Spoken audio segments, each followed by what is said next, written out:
I thought my father's funeral was the worst thing I'd have to endure, until I discovered my wife was sneaking around with my own uncle. But I didn't just find out. I made sure they were caught in the act with the whole family watching. I got home from work that Friday evening with a strange knot in my stomach. I couldn't put my finger on why, but something felt off. It was only 5 p.m., which was unusual for me. I typically spent Friday nights at the office, making sure everything was in order for the big day on Saturday. My name is Mark Barker and I run a business called Barker Autos. I got my start as an auto mechanic at 16, and by 20, I had opened my own repair shop specializing in luxury European cars.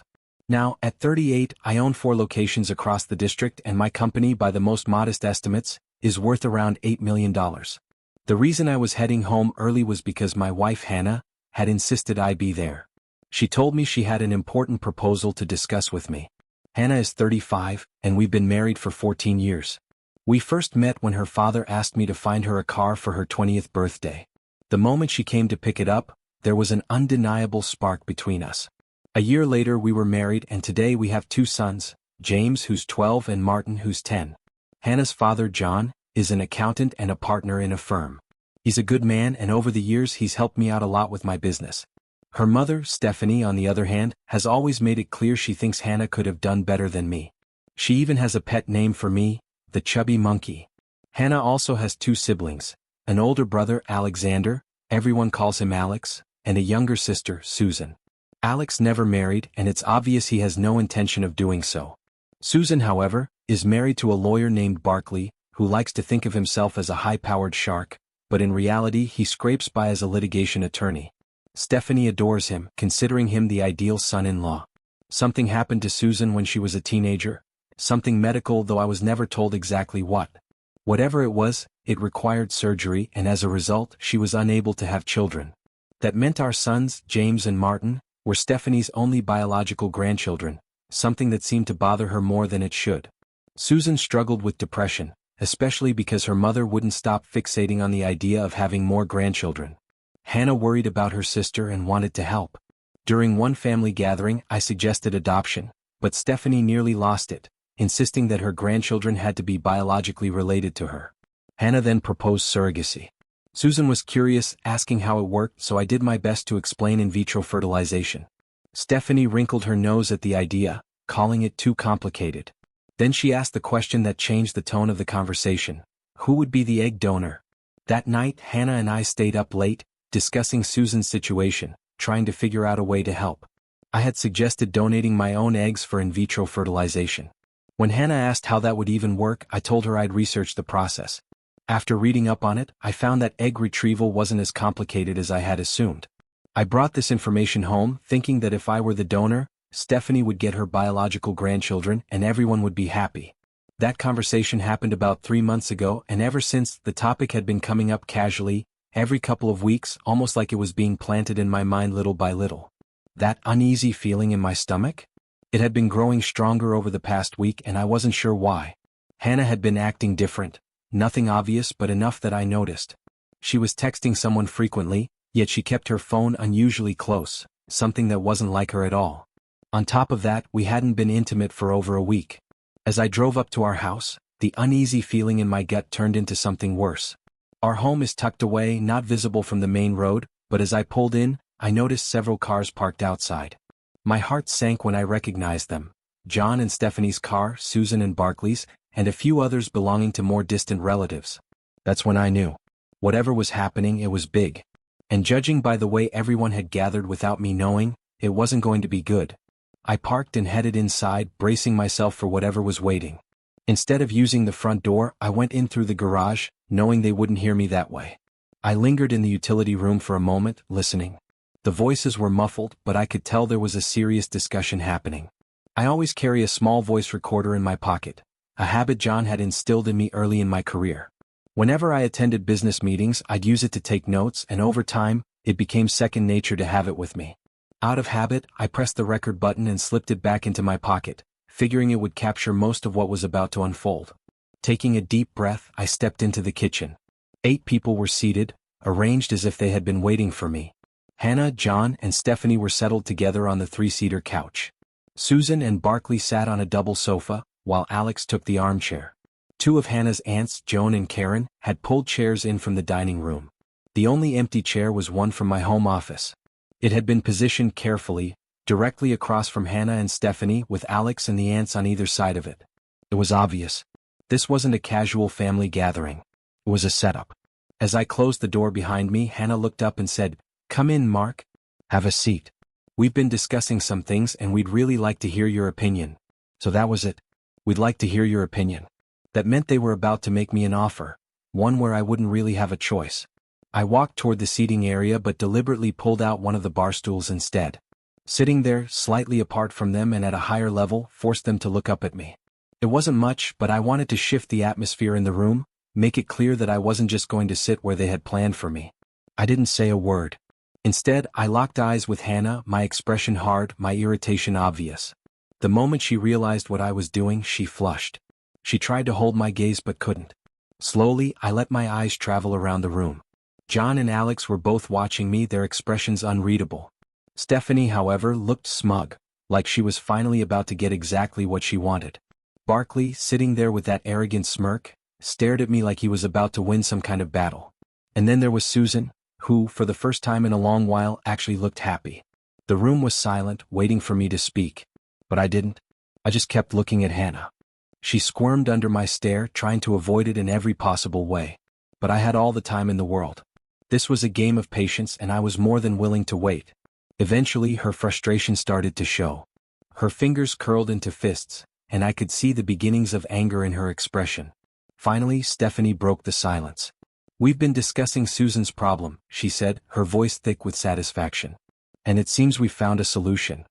I didn't respond. I just kept looking at Hannah. She shifted uncomfortably, then finally met my gaze. "Mark," she said, forcing a soft, almost pleading tone. "As you know, Susan can't have children and you've researched the possibility of surrogacy. We think it's a good option." I didn't move. Didn't react. Hannah continued. "Mom wants to be the one carrying the child." I blinked. Slowly. I had been prepared for a lot of things. This was not one of them. Stephanie. Carrying the baby. I didn't respond right away. I just let the words sit there in the room. My mind wasn't even racing. It had simply frozen. Finally, I exhaled, slow and controlled. "What?" "She'll carry the child," Hannah repeated, as if it were a completely normal thing to say, "which will erase her from their lives after birth. She'll need time to recover, but—" I tuned her out. My mind was already jumping ahead to the real issue, the part that concerned me the most. When Hannah mentioned the in vitro fertilization clinic, she avoided looking at me. Barkley, meanwhile, had an almost triumphant smile on his face. Susan shivered slightly, a reaction she quickly tried to suppress. That's when I knew. There was something else. Something they hadn't told me yet. "What am I missing?" I asked, directing my question at Stephanie. She seemed thrilled to fill in the blanks. "There won't be an in vitro fertilization clinic." I felt my jaw tighten. There was only one other way this could happen. And suddenly everything made sense. Hannah's secrecy. The way Barkley had been watching me like a chess piece he was about to move. The way everyone was here, together, ready to corner me. I exhaled sharply and for a brief second laughed. Not because it was funny, because it was absolutely insane. "Not happening," I said simply. No one spoke. I looked at all of them now, sweeping my gaze across the room before finally settling back on Hannah. "I won't do anything foolish," I said, my voice quiet but firm. Then I turned to the entire room. "Get out of my house." Stephanie, unsurprisingly, tried to push her point. "Mark, we don't have to make a decision tonight, but we do need to."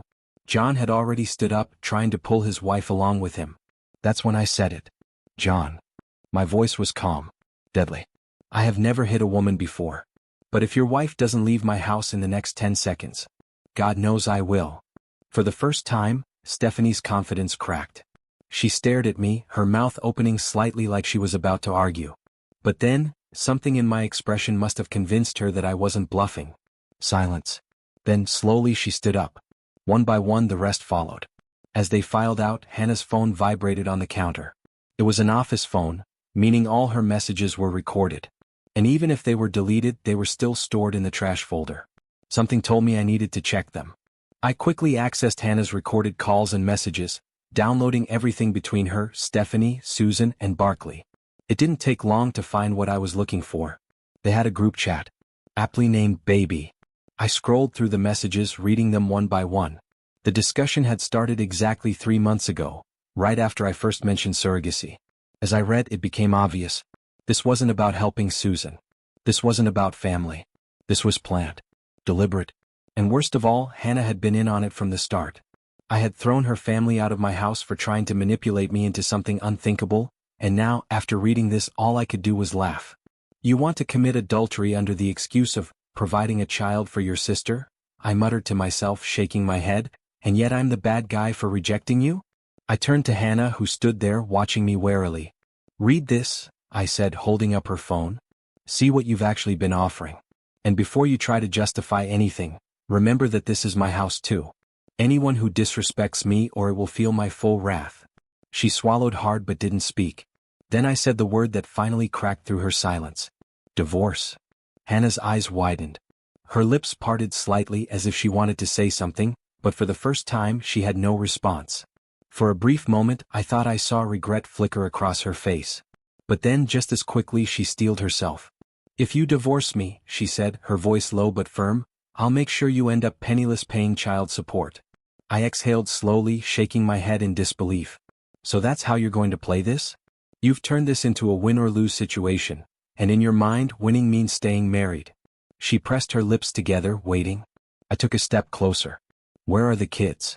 That caught her off guard. They're at the Pattersons, house number 30, she admitted. Then hesitantly she added, I'll go get them now. Can you heat up dinner? There's pizza in the fridge. I didn't answer. I simply walked to the kitchen, heated up the pizza, and waited for my sons to come home.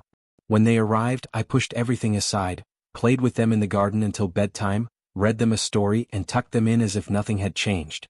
But everything had changed. Once the boys were asleep, I knew I had to face Hannah. I found her in the bedroom, sitting on the bed in nothing but her bathrobe, loosely tied, revealing far more than necessary. She looked at me with soft, expectant eyes. What's the problem? She asked, tilting her head slightly. I've been waiting for you. I thought we could at least cuddle, maybe take this opportunity to talk calmly. Figure out how I can reassure you that your jealousy is completely unfounded. Jealousy? I almost laughed. I had seen the messages. I knew exactly what had been going on behind my back.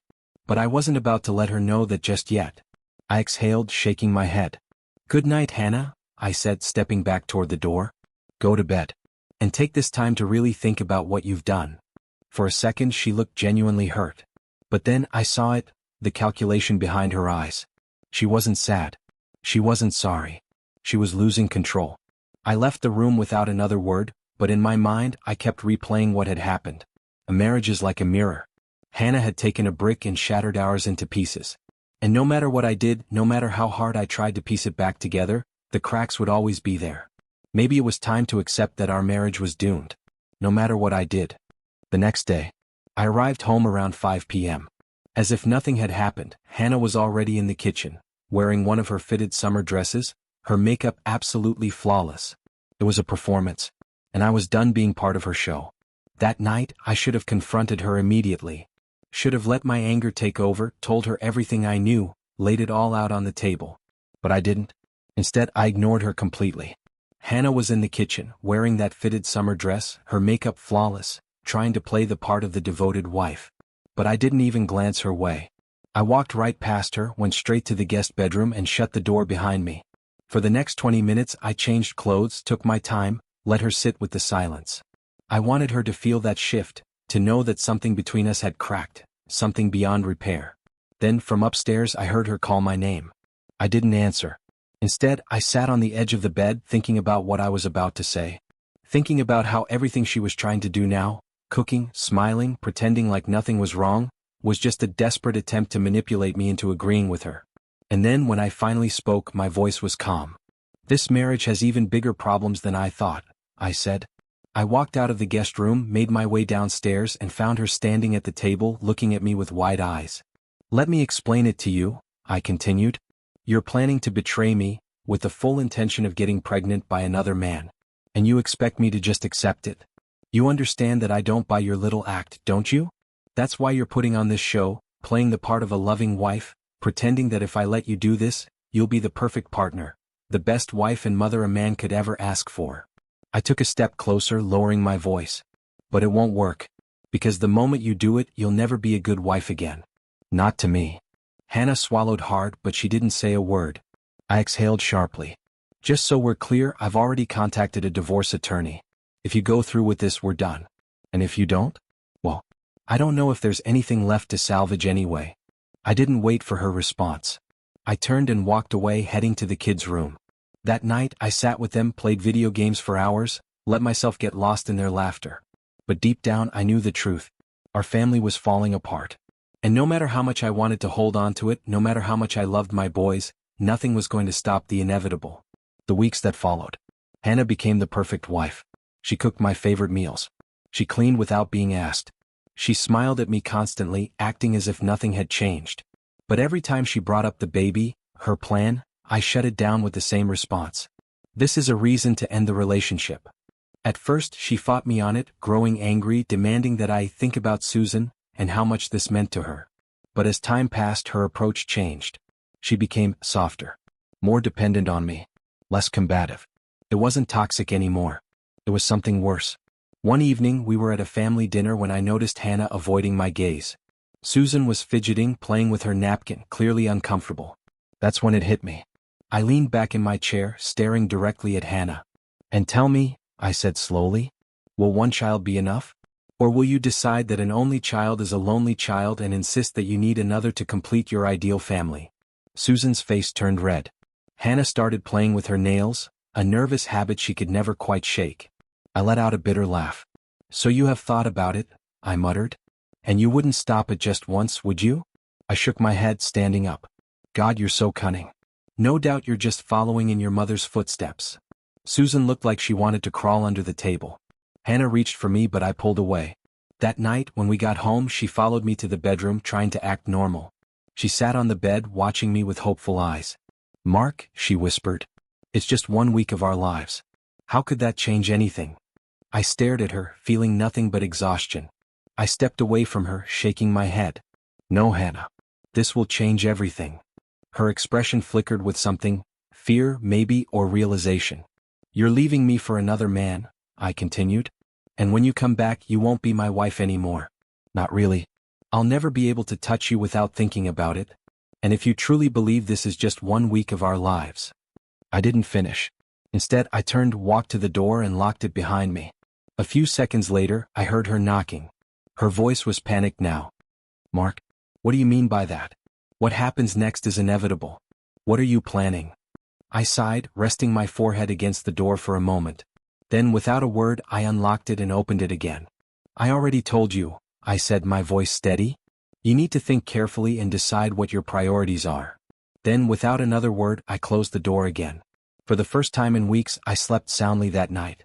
I had done everything I could. Whatever happened next was entirely up to her. The next morning, I decided to take my time that morning.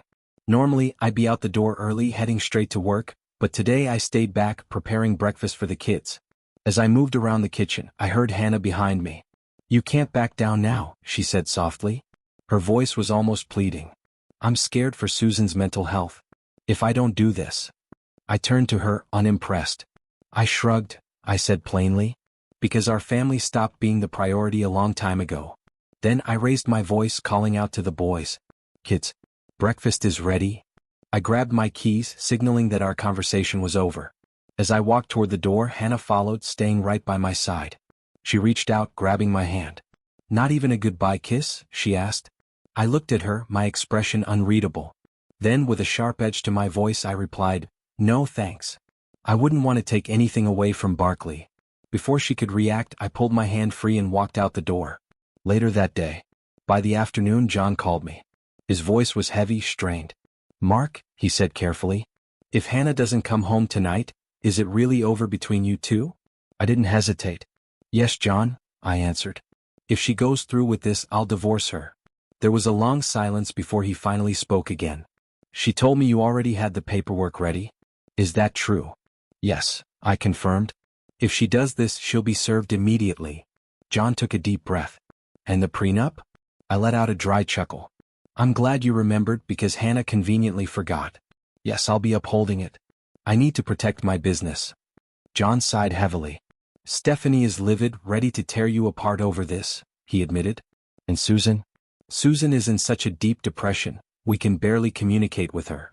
I didn't even blink. I'm sorry, John. But now you know how I felt these past 3 weeks. There was another pause before I continued. This isn't my fault. I didn't create this situation. Hannah did.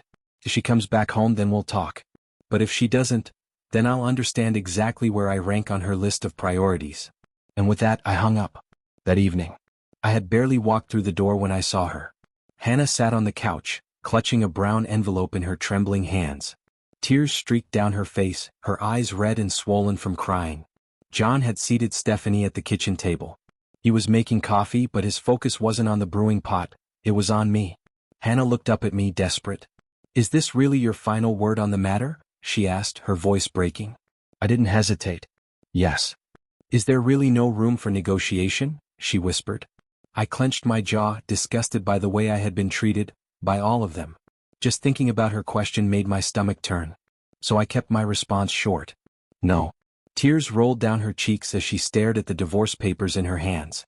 I was going to be a surrogate for Susan, she said weakly. I thought. I cut her off. Then I'll proceed with the divorce. She let out a shaky breath. Then, we need to rebuild our marriage, she whispered. I exhaled sharply, looking at her with nothing but exhaustion. There's nothing left to rebuild, Hannah. I gave you the opportunity to be yourself, to make your own choices, I said, my voice steady. But you took that as a guarantee that I would accept whatever you decided, no matter what. A wife respects her husband as an equal, Hannah. And an equal would never offer what you're offering. She was still crying, her grip tightening around the divorce papers in her hands. We need to think about how to fix a broken mirror, I added. At that, she reacted immediately. You said that before, she whispered, eyes wide.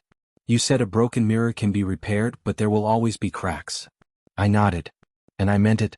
No matter what we do, Hannah, things will never be the same again. She wiped at her tears, but they kept falling. Then tell me how to fix this, she begged. Tell me what I can do. I looked at her for a long moment, then exhaled sharply. I need to make sure you can't get pregnant the old-fashioned way, I said plainly. Her breath hitched. I'm sorry, Han, I continued, my tone unapologetic. But when you play with fire, you get burned. I couldn't tell if she was devastated or furious. Her entire body trembled as fresh tears spilled down her cheeks. Stephanie, watching the entire exchange, scoffed in disgust. You're truly heartless, she snapped. I turned to her and, without missing a beat, replied, I learned from the best, Stephanie. The agreement? Hannah agreed. If I called off the divorce, she would go through with sterilization. It was the only way I could be sure that this insanity would never come up again. We came to an arrangement. I would suspend the divorce proceedings, and as soon as she had the procedure, I would officially annul the paperwork. A month later, we sat in an in vitro clinic, not to conceive, but to make sure that Hannah would never again have the ability to betray me in the way she had planned. I should have felt victorious. Instead, I felt nothing. Because the truth was, our real marriage had ended the moment she made her choice. The next 10 years, we lived as a married couple for another decade. To the outside world, we were perfect. We attended every school event, every soccer game, every PTA meeting together. The other parents looked at us with admiration, maybe even envy. We were the family that always showed up, always smiled, always seemed in sync. But behind closed doors, we lived separate lives. Yes, we shared a bed. But there was no intimacy. No real connection. Hannah tried, at first. She made small attempts to bring warmth back into our home. But I never let her forget what she had done, never let her rewrite history into something more acceptable. Over time, she stopped trying. And I had won the battle. But I had lost the war. Because in the end, neither of us had what we truly wanted. We simply existed. I never told my father that I wanted to reconnect with him, and now I would never get the chance. It felt like that choice had been taken from me. But with him gone, I thought maybe it was time to at least try and rebuild my relationship with the rest of my family. At first, my wife seemed supportive. She acted like she was on board, encouraging me to reach out. But as time passed, something started to feel off. Her behavior didn't change when mine did. I had expected things to shift between us, for her to be more present now that I was opening up in ways I never had before. But instead, she became distant, distracted. At first, I told myself I was overthinking it. I had too much on my plate already, grieving my father, navigating family relationships, trying to process years of complicated emotions. The last thing I needed was to start doubting my own marriage. So I tried to ignore it. But some things refused to be ignored. The first sign. One night we were sitting on the couch together watching TV. It was a quiet, ordinary evening, until her phone lit up with an incoming call. I didn't recognize the number. But I did recognize the area code. It was from my hometown. And the only people she knew from there were my family. A sinking feeling settled in my gut, but I pushed it aside. Maybe it was nothing. Maybe I was letting my paranoia get the best of me. But later that night, as she lay sleeping beside me, I couldn't shake the feeling that something wasn't right. So, for the first time in our relationship, I grabbed her phone and looked through it. The truth. I started with her photos. And there they were, topless pictures she had taken earlier that very night. My stomach twisted, my hands tightening around the phone as I scrolled through them. Who were they for?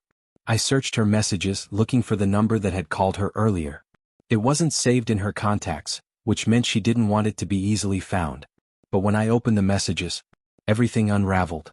They had been sexting for weeks, exchanging photos, messages, things that made my blood run cold. The party. I didn't confront her right away. Maybe it was shock. Maybe it was denial. But instead of blowing up, I told myself I needed time. Time to process, time to decide what I was going to do. Meanwhile, I had started talking to my family again. I knew there was a birthday party coming up for my grandmother, a big gathering where everyone would be there. So, I told my wife I wanted to go. She smiled, kissed my cheek, and said she'd love to come along. Like nothing had happened. Like she hadn't just torn our marriage apart. A couple of nights after I told her about the party, I checked her phone again. And that's when I saw it. She had set up another date, this time to sleep with my uncle again. My uncle. I sat there, staring at the screen, feeling a rage unlike anything I had ever felt before. At first, my plan had been simple. I would expose them to the family. I would tell everyone what had been happening, let the truth ruin them the way they had ruined my trust. But this was an opportunity. If I could catch them in the act, there would be no excuses. No denials. No lies. The setup. The day of the party, I acted completely normal. I kissed my wife on the cheek, thanked her for coming with me, and played the role of the loving husband. She had no idea I knew. No idea that I was setting her up. While everyone else was gathered inside, eating, laughing, celebrating my grandmother's birthday, I slipped away. I already knew where she was headed. My uncle had a guest room in the basement, one that was rarely used. I made my way down quietly, my heart pounding. And when I reached the door, I didn't hesitate. I threw it open. The betrayal. There they were. My wife. My uncle. Caught. Their faces went pale, eyes wide with shock, frozen in place as if they had been struck by lightning. Hannah scrambled for the covers, her mouth opening and closing as she tried to form words. I made a mistake, she finally stammered. Please forgive me. I let out a cold laugh. We're done, Hannah. The commotion must have been loud enough for the rest of the family to hear because, one by one, people started gathering at the door. My cousins. My aunts. My grandmother. Everyone. They looked between me, my wife, and my uncle, putting the pieces together even before I had to say it. When I finally spoke, my voice was steady. This has been going on for weeks, I said. My wife and my uncle have been sleeping together. Gasps filled the room. Disgust. Horror. But nothing compared to the way my uncle's own children looked at him, betrayal written all over their faces. That night they were both kicked out of the house. Hopefully, as they walked away in disgrace, they finally realized just how foolish they had been. Because not only had they destroyed my marriage, they had done it during one of the hardest times my family had ever been through. And to make it even worse, they had met at my father's funeral. That's when it all started. That's when they looked at each other, while the rest of us were mourning, while we were grieving the loss of someone we loved, and decided this was the time to betray us all. There aren't words to describe how disgusting that is. And honestly, I hope they live with the shame of it for the rest of their lives.